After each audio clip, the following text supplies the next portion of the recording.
Então, hoje nós vamos aprender, né, um pouco sobre a história da criação dos modelos atômicos, um pouco sobre a ideia de átomo e ver o que são elementos químicos, tá? A ideia de átomo remonta desde a época dos nossos queridos filósofos gregos aí, né, como Leucipo, Demócrito, Epicuro, Lucrécio, vários filósofos aí que viveram antes de Cristo, tá? Entre eles, os primeiros a terem a ideia de átomo foi Leucipo e Demócrito, e eles tinham a ideia de que se eu pegasse qualquer objeto, qualquer partícula, qualquer material, eu gosto de usar sempre como exemplo o queijo, né? Pegaria um queijo e iria cortando ele no meio, em pedaços cada vez menores. Segundo essa ideia de Demócrito, chegaria um momento que eu não conseguiria mais dividir, né, aquele queijo em uma partícula menor. Então, quando eu chegasse nesse estágio aí, segundo ele, seria o átomo. O termo átomo significa justamente isso, partícula indivisível, tá? Então, seria aí uma substância que eu não conseguiria dividir. Então, essa era a ideia, não tinha um modelo ainda. Isso foi sendo compartilhado pelo tempo, e o primeiro a propor aí um modelo atômico, realmente, para Dalton, o átomo seria uma partícula indivisível, arredondada, semelhante a uma bola de bilhar. Em 1808, propôs, então, o primeiro modelo atômico aqui, né, que nós estudamos, que nós aprendemos, que seria aí que os átomos seriam maciços e indivisíveis. Mesma ideia lá de Demócrito, né, dos filósofos. E criou a lei das reações químicas, que esses átomos estariam interagindo, reagindo entre eles, formando substâncias, né, como a água, por exemplo, que é a interação de átomos de hidrogênio e oxigênio. Tá? Mas o modelo atômico dele era bem simplesinho. Então, a teoria atômica de Dalton diz que a matéria é constituída por pequenas partículas esféricas e maciças e indivisíveis, denominadas átomos, e que um conjunto de átomos com as mesmas propriedades formavam o que ele chamava de elemento químico, e que nós chamamos de elemento químico, né? Então, elementos químicos diferentes apresentam, então, átomos diferentes, átomos com massas diferentes, com tamanhos e propriedades diferentes, tá? Isso aqui ainda é aceito e verdadeiro até hoje. O que mudou um pouco é a questão da teoria do modelo atômico, né? O modelo atômico de Dalton foi sendo substituído com o passar do tempo, porque foram se descobrindo partículas subatômicas. Então, segundo Dalton, a combinação de átomos diferentes, numa proporção, iria dar origem aí a substâncias diferentes. Segundo ele, os átomos não são criados e nem destruídos, vão ser apenas rearranjados, reorganizados, dando origem a novas substâncias, tá?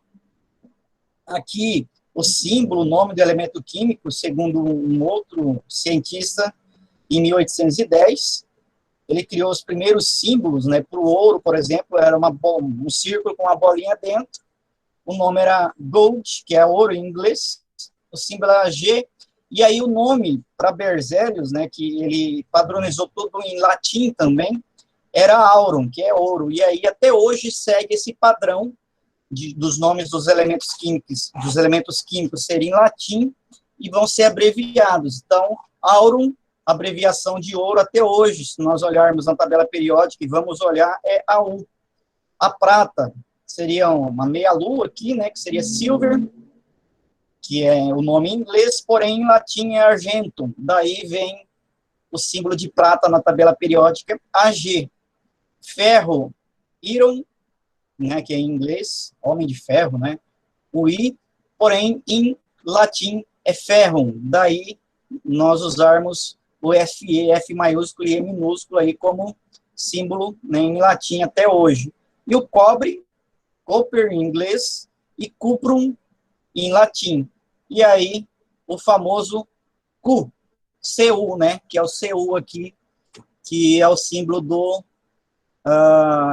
cobre, o símbolo do latim ainda é usado até hoje para a gente nomear os elementos químicos na tabela periódica. Segundo esse índice dos elementos químicos, né, tem uma fórmula, a fórmula dos elementos químicos, que vai servir para representar cada um dos elementos, dos átomos.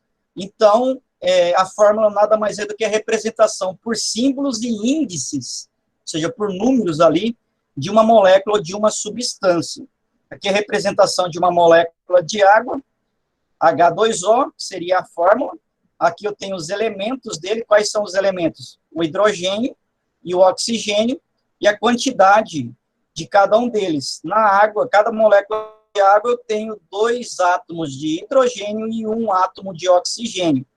E aqui, né, a fórmula tridimensional, vamos dizer assim, da água, que seria aqui o oxigênio estando ligado a 2 átomos de hidrogênio. Então, os átomos que formam a água, oxigênio e hidrogênio, tá? São os tipos. Agora, quanto ao número de átomos que eu tenho na molécula, eu tenho que ver quantos átomos que eu tenho. H2O, então eu tenho 3 átomos. Agora, tipos, hidrogênio e oxigênio, 2 átomos, tá? Então, número de átomos da molécula, 3. Número de elementos químicos, 2. Tá? Beleza? Aqui a representação de uma molécula de ozônio, que vai ter 3 átomos de oxigênio ligados, é o O3. O elemento que forma essa molécula é o oxigênio, e 3 átomos de oxigênio, que é a quantidade de átomos. Isso aqui seria a fórmula tridimensional, né? E aqui o oxigênio. A partir de agora, nós vamos vendo as partículas subatômicas que vão sendo descobertas, e a partir dessas novas descobertas foram sendo criados novos modelos atômicos, né, que refutou esse primeiro modelo atômico criado anteriormente, que é o modelo da bola de bilhar. Joseph John Thomson, em 1897, tá, ele descobriu uma partícula subatômica, que ele chamou de elétrons. Segundo ele, o átomo, então, não era mais indivisível. Então, aquela ideia de que átomo é algo indivisível foi por terra aqui. Porque, segundo ele, o átomo tinha os elétrons, que têm carga negativa. Ele usou os raios catódicos, um tubo de raios catódicos, né, para fazer o experimento. Não sei se vocês já tiveram aquela TV de tubo em casa, aquelas TV antigas, de tubão. Aquele tubo que forma a imagem nada mais é do que raios catódicos que vão sendo bombardeados, formando a imagem na tela da TV. Então, ele usou mais ou menos um tubo parecido com aquele da TV, descobriu os elétrons e propôs um novo modelo atômico, chamado e conhecido hoje popularmente como modelo do pudim de uvas passas. Parece um panetone, o modelo de Thomson, aquele panetone de uvas passas, né, onde a massa, segundo ele, seria o átomo, né, que teria carga positiva, e as uvas passas incrustadas ali no meio, né, seria aí os elétrons, que teria carga negativa. Então, segundo ele, o átomo também era maciço, porém ele era constituído por um fluido com carga positiva, no qual estavam dispersos os elétrons com cargas negativas, né? Então, aqui, no caso, eu já vejo que tem partículas. A primeira partícula subatômica, então, a ser descoberta foi o elétron por Thomson. Depois veio Rutherford. Em 1904, ele descobriu os prótons. Segundo ele, os prótons tinham carga positiva. Aqui mostrando como que ele fez, né, o experimento. Bombardeou aqui com partícula alfa, que tinha carga positiva, uma camadinha de ouro. Grande parte dessa partícula alfa passou sem interagir, e algumas desviaram o seu percurso e outras até voltaram. Então, ele concluiu que o átomo em si era formado por um grande espaço vazio, porém, no meio dos átomos estava uma região maciça, que ele chamou de núcleo do átomo, ou núcleo atômico. E, para Rutherford, lá no núcleo do átomo estava o quê? Estava o próton, tá? Com carga positiva. Então, vem uma carga positiva com carga positiva, elas se repelem. Se você pegar os ímãs, mesmo os polos positivos com positivo, eles não vão se atrair, eles vão se repelir. Então, por isso que ele chegou à conclusão, porque a partícula alfa tinha uma carga positiva e ela interagiu aqui com com algo que deveria ter a mesma carga do que ele, tá? Do que a partícula alfa. Então, para ele, o átomo, então, teria uma eletrosfera, onde estariam os elétrons, e no meio estava o núcleo contendo apenas os prótons. Só que tem um detalhe: se eu tenho apenas prótons com carga positiva no meio, lá no núcleo, como essas partículas têm a mesma carga, esse núcleo se desintegraria, se romperia, não ficaria organizado. Então, essa foi uma das falhas de Rutherford, do modelo atômico de Rutherford. Tá? Então, esse é conhecido como modelo atômico do sistema solar, o modelo de Rutherford. Segundo esse modelo, o átomo é constituído por um núcleo com carga elétrica positiva e uma eletrosfera, né, onde situam-se os elétrons que têm carga elétrica negativa. O raio de um átomo é 10.000 vezes maior do que o raio de um núcleo. Tá? Ou seja, se comparasse com a Arena Pantanal, quem já foi ali na Arena Pantanal, se você colocar lá no meio da arena, onde a gente começa o jogo, lá, uma bolinha de bilhar, ali seria o núcleo.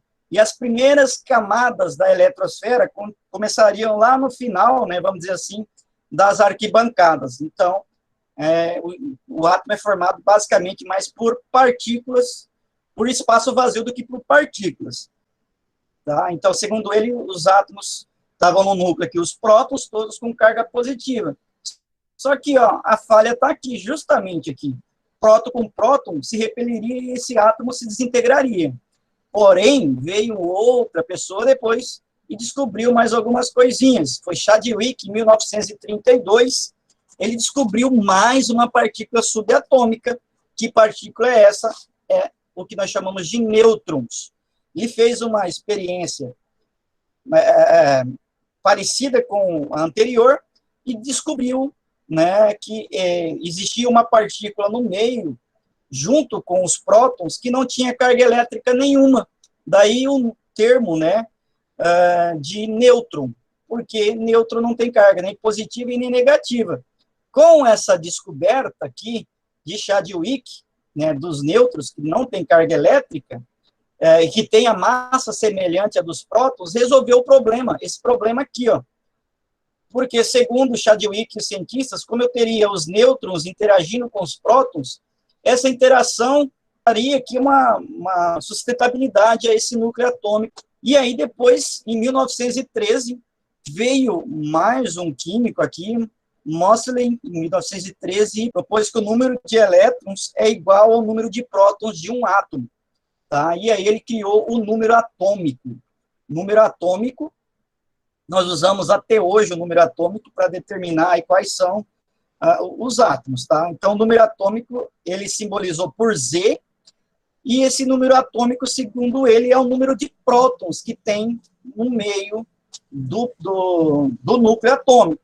Então, para ser um átomo, eu tenho que ter o mesmo número de elétrons na eletrosfera, tá? Tendo aí o mesmo número de prótons ali. Porque se eu tenho carga negativa, vamos supor 5, menos 5 com mais 5, essas cargas se anulam e eu vou ter carga zero, que seria o átomo. O que quer dizer agora o átomo? Ele é estável, ele não tem carga. Porém, nós vemos que na natureza isso não acontece bem assim. Né? Nós vamos ver aí, por exemplo, que esses átomos perdem elétrons ou ganham elétrons, e aí eles vão receber alguns nomes diferentes que nós vamos estudar depois. O número de massa foi descoberto também por esse mesmo cidadão aqui, também no mesmo ano. O número de massa para Moseley é determinada, e vai determinar o peso, a massa atômica. Tá? Então, se eu tenho prótons com massa 1, tenho 5 prótons, 5 nêutrons no núcleo, qual vai ser a minha massa atômica? 5 mais 5 vai ser 10. Então, para calcular a massa atômica, que vocês vão ter que saber, provavelmente eu vou cobrar alguma avaliação, vocês precisam saber dessa fórmula. Massa atômica é igual o número de prótons mais o número de nêutrons. Geralmente, o problema traz o número de prótons e traz o número de elétrons. Tá? E aí, como que eu sei qual é a massa, qual é o número de nêutrons que tem ali? A gente vai aprender com o passar das aulas, com tá? Geralmente, eu falo o número de elétrons. Ah, o átomo tem 30 elétrons. Porém, ele vai estar sobrando, por exemplo, vai estar com carga elétrica -1. Se ele está com carga elétrica -1, significa que eu tenho quantos prótons ali no meio? Se ele está com carga elétrica -1, vamos supor, e para estar -1, eu teria que ter 30 menos 29, seria o caso. Então, eu teria aí, no caso, 29 nêutrons ali, 29 prótons, no caso, com carga positiva. Como eu tenho prótons menos, um a menos, vai passar a ter a carga, né, do que tem um número maior. Então, seria 30, menos 30, menos o quê? Menos 29, tá? Então, para fazer o cálculo, vocês vão ter que levar em consideração o número de prótons. Se não trouxer no problema, tem que se atentar para o número de elétrons, que o número de elétrons vai te dar a resposta do número de prótons. Não se assuste, a gente vai aprender. Então, para ser do mesmo elemento químico, o ouro, por exemplo, ele vai ter a mesma característica. Todos os átomos de ouro vão ter a mesma característica. Então, o elemento químico é um conjunto formado por átomos com o mesmo número atômico, ou seja, com o mesmo número de prótons. Então, para ser do mesmo elemento químico, eu tenho que ter o mesmo, todos os átomos que tiverem o mesmo número de prótons pertencem ao mesmo elemento químico. A representação aqui dos elementos químicos, né, que a gente vai usar, que é usado isso aqui na tabela periódica, tá, vai estar simbolizando aqui, o X simboliza o elemento químico, vamos supor, a prata, a G, né, e aqui em cima eu vou ter o número de massa e o número atômico, tá, onde eu vou ter aqui o número, o Z, o número atômico sempre vai estar embaixo, na parte de baixo, e o número de massa, o A, vai estar sempre na parte superior, ou do lado esquerdo, ou do lado direito. Por exemplo, o NaCl, ele tem, o número dele é 23, né, ele vai ter o Z, ou seja, vai ter o número atômico 11, tá? Então, como que eu calculo o número de nêutrons aqui? Então, eu tenho 11, que é o número de prótons, tá? E eu vou ter o número 11 menos 23, vai sobrar o quê? 12. O número de prótons, o número de nêutrons, aliás, aqui é 12. Então, para calcular, outra fórmula importante, para calcular o número de nêutrons, eu uso essa fórmula. Massa atômica menos o número atômico, que eu vou chegar ao número de nêutrons que vou ter aqui no elemento químico. E aí, como eu falei que alguns átomos não vão ser estáveis, não vão ter carga elétrica igual, número de prótons e número de elétrons igual, vai surgir o que nós chamamos de íons. Isso é importante para a prova. O que são os íons? Né? Íon é a espécie química que apresenta o número de prótons diferente do número de elétrons. Eu vou ter, esses íons se subdividem em dois grupos. Os cátions, que vão ser positivos, ou seja, nesse caso, eles vão ter mais prótons do que elétrons. Então, cátions são positivos, tem mais prótons do que elétrons. E os ânions são negativos. Isso quer dizer que eles vão ter mais elétrons girando na eletrosfera, que tem carga negativa, do que de prótons lá no núcleo. Tá? Sabendo isso, eu consigo saber qual que é, né, a carga, né? Qual que é, se ele é um cátion, um átomo, ou se é um ânion, né? Se é estável. Então, por exemplo, ó, um elemento aqui que tem cargas positivas 12, cargas negativas menos 12, ele vai ter carga zero, ele vai ser neutro, tá? Agora eu tenho, isso aqui seria o Mg, né? Agora eu tenho aqui 12, porém aqui com mais 2. O que isso quer dizer para mim? O que é esse mais 2? Ele tem 12 carga positiva. Para sobrar 12 cargas positivas, duas cargas positivas aqui, que é o mais 2, ele subtraiu 10. Então, para subtrair 10 desse 12 aqui, tem que ter menos 10 aqui. Esse menos 10 seria o quê? Número de elétrons. Então, qual que é a carga elétrica total? Mais 2. Tá? Nesse caso, porque ele tem 2 prótons a mais do que elétrons. Tá? 2 prótons a mais que elétrons. Como os prótons têm carga positiva, ficou essa carga positiva aqui. O ferro, por exemplo, tá, ele vai ganhar um elétron, por exemplo. Ele tem carga elétrica, ele tem 9 prótons, carga positiva, o átomo estável de ferro, e 9 elétrons. Então, vai estar estável 0. Ele ganha um elétron, o que acontece? Ele vai ficar 9Fe. Ele fica Fe, ferro negativo. Esse negativo significa que é um elétron apenas que está sobrando do número de prótons. Se eu sabia que ele tem 9 prótons positiva e está sobrando um elétron está sobrando porque ele está com carga negativa, então tem que ser mais 10, né, mais 9 menos 10, que vai dar quantos? Vai dar menos 1, que é a carga elétrica desse elemento químico do ferro, desse ferro aqui, tá? Então, é bem fácil de saber, de achar as cargas dos elementos aí. Então, ó, se vier com carga, com menos 2, menos 1, menos 10 aqui em cima, é o quê? Carga negativa. Se é carga negativa, classifico como ânion. Então, esse ferro aqui, ele é um ânion, ele não, é um átomo que não está estável, ele tem um elétron sobrando, tá? Agora, se vier positivo, em vez do menos, vier positivo, ele é um cátion. Isso quer dizer que ele tem elétrons a menos do que prótons, tá? Então, isso é importante vocês depois fazerem as anotações no caderno e guardarem essas definições de íons, o que são íons, o que são cátions e o que são ânions. Tá? Então, com isso, eu vou ter os isótopos. O que são isótopos? São átomos que apresentam o mesmo número atômico, Z, por pertencerem ao mesmo elemento químico, mas diferentes aí, tem um número de massa diferente. Então, ele vai ter o quê? O mesmo número atômico, o mesmo número de prótons. Porém, vai ter o número de nêutrons diferente ali no núcleo, tá? Então, a maioria desses elementos químicos é formada por uma mistura de isótopos. Então, a maioria dos elementos químicos, por exemplo, o urânio, eu não tenho só um tipo de urânio no mineral, eu tenho vários tipos de urânio, tá? Para quando eu quero fazer alguma substância, produzir combustível para os reatores nucleares, eu tenho que separar um urânio do outro, que um tem mais energia, mais radiação do que o outro, tá? Então, geralmente eu vou ter essa variação aí, né, nos isótopos. Então, a maioria dos elementos químicos são mistura de isótopos. Então, aqui, por exemplo, representação, tem o carbono, né? Quais são os isótopos do carbono? Eu tenho, nesse caso aqui, três diferentes carbono. Carbono 12, o carbono 13 e o carbono 14.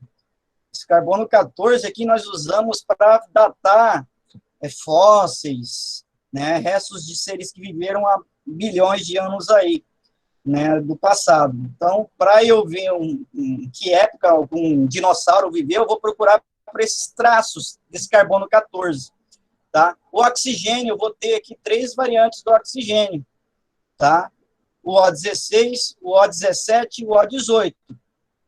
Porém, ó, sempre mantém aqui o número atômico igual, 8, o número de prótons igual, ó, 8, 8, 8, 6, 6, 6. Aqui no potássio também, ó, o número atômico igual, por isso que eu falei que potássio tem 19 prótons. O que vai mudar aqui é a massa atômica dele.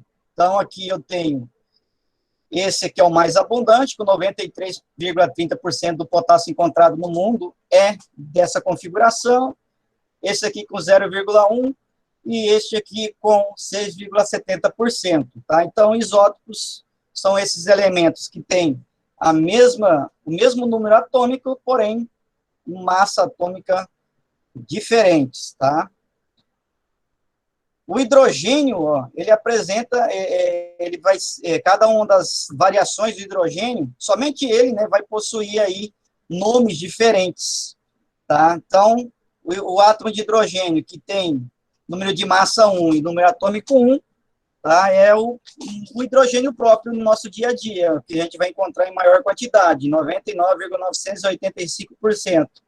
Já o deutério, ele, né, vai ter aí uma diferençazinha aqui de 1 e aqui uma diferenciazinha, o trídio, né, ou tricério, ou tritério, vai ter uma diferenciazinha aqui também de mais 2 na massa atômica aqui. Tá? Então, essa é a diferença. Todos são isótopos, pertencem ao mesmo elemento químico, tá? Porém, eles vão ter número de massa diferente, aliás, número de massa diferente. Agora, o número atômico deles vai ser sempre o mesmo, que é o 1. O número atômico deles vai ser 1, que é o número de prótons que ele vai ter, que define ali o elemento químico. Os isóbaros já vão ser átomos de diferentes, que apresentam diferentes números atômicos e número de massa diferentes. Por possuírem aqui, ó, diferentes números atômicos, nós podemos concluir que eles não são do mesmo elemento químico. Tá? Então, isóbaros vão ser de elementos químicos diferentes. É o caso de se eu comparar o cátio com o argônio. Ambos vão ter aqui o mesmo número de massa, que é 40.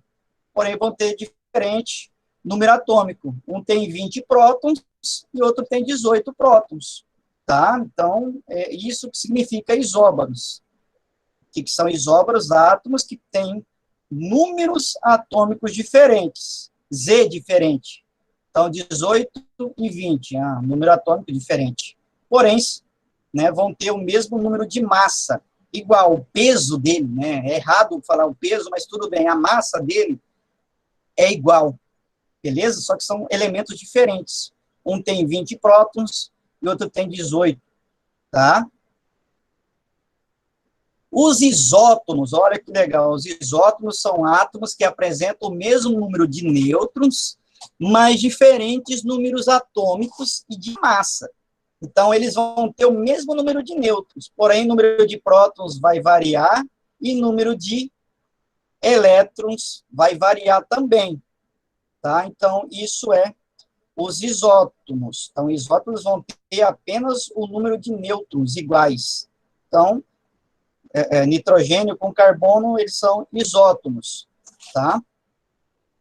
E os isoeletrônicos são átomos e íons aí que apresentam a mesma quantidade de elétrons. Então, se eu levar em consideração da mesma quantidade de elétrons que um átomo for ter, ele vai ser isoelétrico, né? Ou seja, tem 10 elétrons no sódio, 10 no oxigênio, 10 aqui, então todos esses aqui são isoelétricos. Iso é igual. Elétricos tem a ver com o número de elétrons, tem o mesmo número de elétrons. Beleza? Então, essa foi a primeira parte da minha explicação sobre os modelos atômicos e os elementos químicos.